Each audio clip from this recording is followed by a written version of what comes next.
Income tax return दाखिल करना हर एक टैक्स पेयर की जिम्मेदारी होती है और समय सीमा चूकने के कई तरह के परिणाम हो सकते हैं। अगर आप भी समय सीमा चूक गए हैं तो घबराने की कोई ज़रूरत नहीं। अच्छी खबर यह है कि आपके पास अभी भी 31 दिसंबर 2023 तक विलंबित इनकम कर रिटर्न दाखिल करने का मौका है और लेट फाइलिंग के लिए आपको पेनल्टी देनी पड़ सकती है। इसलिए आईटीआर समय पर दाखिल करने के महत्व को समझना जरूरी है। वित्तीय वर्ष 2022-23 को मूल्यांकन वर्ष 2023-24 के रूप में भी जाना जाता है। इसके लिए आयकर रिटर्न दाखिल करने की पहली समय सीमा 31 जुलाई 2023 को समाप्त हो गई।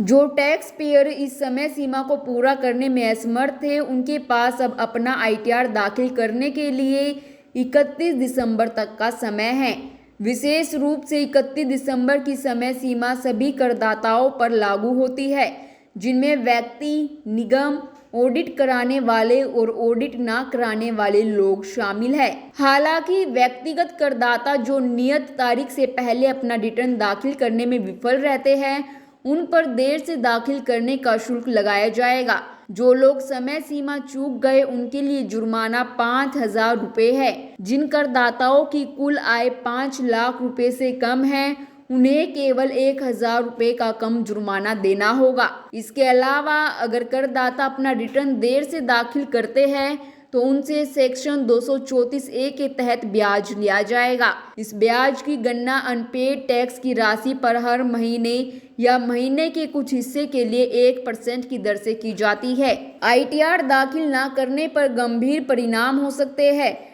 टैक्स पेयर चालू मूल्यांकन वर्ष से घाटे को आगे नहीं बढ़ा पाएंगे और गैर अनुपालन के लिए जुर्माना लगाया जा सकता है। गैर अनुपालन की सीमा के आधार पर जुर्माना निर्धारित टैक्स की 50% से 200% तक हो सकता है। कैसे फाइल करें बिलेटेड आईटीआर? सबसे पहले आपको आधिकारिक वेबसाइट www.incometax.gov.in पर जाना होगा। फिर अपने यूजर आईडी और पासवर्ड का यूज करके क्रेडेंशियल के साथ लॉगिन करें। फिर होम पेज पर ईमेल फाइल पर क्लिक करें। फिर इनकम टैक्स रिटर्न पर क्लिक करें और फिर फाइल इनकम टैक्स रिटर्न पर क्लिक करें। यहाँ स्क्रीन पर एक नया वेब पेज खुलेगा और आपको मूल्यांकन वर्ष का चयन करना होगा।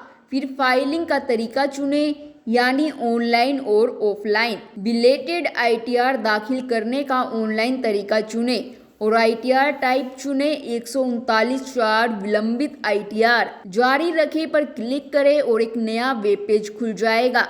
फिर नई फाइलिंग शुरू करें। अगर कोई सेव आईटीआर ड्राफ्ट है तो वह भी यहाँ दिखेगा। अपने स्टेटस को इंडिविजुअल के रूप में चुनें और जारी रखें पर क्लिक करें। अपनी आय पर लागू आईटीआर फॉर्म का चयन करें। इसके बाद आईटीआर फाइल करने का कारण चुनें।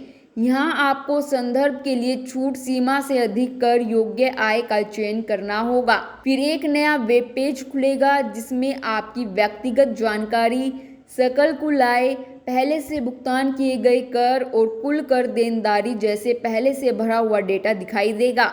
यहाँ अपने व्यक्तिगत विवरण जैसे नाम, पता, संपर्क विवरण आदि की जांच करने के लिए पर्सनल इंफॉर्मेशन कॉलम पर क्लिक करें। जांच करते समय सुनिश्चित करें कि फाइलिंग अनुभाग 139(4) चुना गया है। फिर ग्रॉस टैक्सेबल इनकम से संबंधित विवरण भरें। फिर अंत में सबमिट बटन पर क्लिक करें। इस खबर में फिलहाल इतना ही। बाकी खबरों के लिए देखते रहिए जनता की आवाज़।